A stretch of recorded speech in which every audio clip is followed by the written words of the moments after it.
آپ بھی ملک میں انویسٹمنٹ کریں گے تو بڑا جا کے یہ کہتا ہے شہباز شریف کہ میں بھیک مانگنے نہیں آیا، میں انویسٹمنٹ لینے آیا ہوں. تو انویسٹمنٹ کہاں سے آئے گی؟ پیسہ آپ کے لیے لے کے بیٹھے ہوئے ہیں، کوئی نہیں آنی انویسٹمنٹ. یہ وہ الفاظ ہے شیخ رحیل اسکر کے. اچھا اب آ جائیں اس پہ جو چینی صدر نے باتیں کی ہیں. چینی صدر نے کہا ہے کہ ہمیں ایک تو سب سے پہلے سیکورٹی کا بہت بڑا مسئلہ ایشو ہے، اور ہمارے وہاں پر بندے مارے جاتے ہیں، لوگ مارے جاتے ہیں، ورکرز مارے جاتے ہیں، کیونکہ بہت سارے جو پروجیکٹس پاکستان کے اندر لگے ہوئے ہیں ان میں براہ راست جو ورکرز ہیں یا انجینئرز ہیں یا جو اسٹاف ہوتا ہے، عملہ ہوتا ہے، وہ 60 to 70%، باقی کچھ 25-30% جو ہے وہ پاکستانی عملہ ہوتا ہے، پاکستانی لوگ ہوتے ہیں. لیکن زیادہ تر جو چینی پروجیکٹس جتنے یہاں پر لگے ہوئے ہیں، آپ نے خود بھی دیکھا ہوا ہے، میٹرو لائن لاہور کی، جنگلہ بس جو بھی ہے، میٹرو بس اسلام آباد کے اندر، ملتان کے اندر، پنڈی کے اندر، یہ جتنے پروجیکٹس لگتے ہیں، ایون کے بڑے بڑے پاور پلانٹس اور بڑے پروجیکٹس، وہاں پر چینی زیادہ کام کر رہے ہیں، چینی زیادہ کام کرتے ہیں 50-60-70%، کیونکہ وہ سارا ان کے پاس ویژن ہوتا ہے، وہ سارا ویژولائز کرتے ہیں پروجیکٹ کو اور اپنے لوگوں کو وہ ذمہ داری دیتے ہیں. ٹاپ کے جتنے لوگ ہوتے ہیں وہ چینی ہوتے ہیں، وہ آ کے خود سارا پروجیکٹ مینیج کرتے ہیں اور اس کو کمپلیٹ کرتے ہیں، مکمل کرتے ہیں. یہ اس کے پیچھے سائنس ہے. تو انہوں نے کہا کہ ہمارے سب سے بڑا جو کنسرن ہے کہ ہمارے وہاں پر جو چینی ہے وہ مارے جاتے ہیں. ابھی حالیہ دنوں میں واقعہ پیش آیا تھا پاکستان کے اندر، تو اس کے اوپر آرمی چیف نے بڑی گارنٹی دی ہے. انہوں نے کہا کہ آپ بے فکر ہو جائیں، پریشان نہ ہوں، ہم اس کی گارنٹی لیتے ہیں، کچھ نہیں ہوگا. پاکستان آتے ساتھ ہی آپ کو پتہ ہے پھر ایک واقعہ ہو گیا دہشت گردی کا لکی مروت کے اندر، جہاں پر پاکستانی جوانوں کو شہید کیا گیا. بڑی افسوس کی بات ہے، بڑا ہی افسوس کا مقام ہے. پاکستانی جوان وہاں پر شہید ہو گئے، ان کے اوپر حملہ کر دیا گیا، اور ایک اس میں کیپٹن تھا، باقی اور رینک کے لوگ تھے، اس میں شہید ہو گئے. انہوں نے اپنی جانوں کا نذرانہ دیا. تو یہ جو دہشت گردی کی لہر ہے یہ اپنی جگہ موجود ہے، اور یہ وہی کھیپی کا ایریا ہے. پھر وہاں سے آپ کو بتایا یہ ساری پروجیکٹ بیلٹ روڈ اور سارا جو سلسلہ ہے وہ یہیں سے نکلنا. اب انہوں نے سیکورٹی کا مسئلہ رکھا. سیکنڈ انہوں نے یہ کہا کہ آپ آئی ایم ایف کے ساتھ اگر ڈیل کر رہے ہیں تو ہمارے معاملات آپ نے آئی ایم ایف کے سامنے نہیں رکھتے ہیں. یہ بھی انہوں نے کہا. اب تیسرا انہوں نے کہا ہے کہ ہم پاکستان میں کچھ انویسٹمنٹ کریں گے لیکن پروجیکٹس ہماری اپنی مرضی کے ہوں گے. ایک تو وہ ریل کا پروجیکٹ ML1 اور ML کے نام سے جو لگانا چاہتے ہیں، ایک تو وہ ہے. دوسرا یہ کہ ایک ہائی وے بھی بنانا چاہتے ہیں ادھر سے GB گلگت بلتستان سے، کشمیر سے، اور سیدھا کھیپی کے اندر اور اس کے بعد آگے.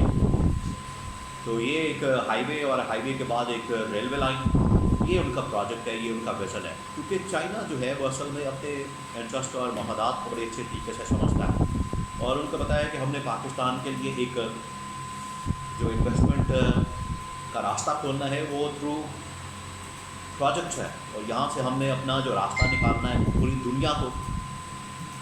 اس کی وجہ یہ ہے کہ ان کی ایکسپورٹ پوری دنیا میں ہوتی ہے. ایکسپورٹ کی بیس پر جو ان کی اکانومی پوری کی پوری کھڑی ہے، جس کی وجہ سے انہوں نے پوری دنیا کو ہلا دیا ہے. سپر پاور کو، امریکہ جیسی طاقت کو ہلا دیا ہے. وہ اسی وجہ سے ہلا دیا ہے کہ ان کی ایکسپورٹ بہت زیادہ ہے، اور ایکسپورٹ کے وہ راستے جتنی کاسٹ کم کریں گے اتنا پروفٹ اس میں ہوگا.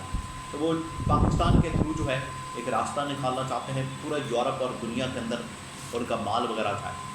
تو یہ ان کا آگے ویژن ہے. اگلے 5 سال 10 سال وہ چاہتے ہیں کہ یہ ہمارا کام پورا ہو اور اس کو ہم چلائیں آگے.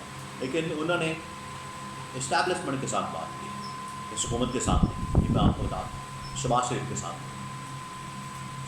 کے ساتھ بات کرنے کا ان کو بتایا کہ کوئی فائدہ نہیں ہے.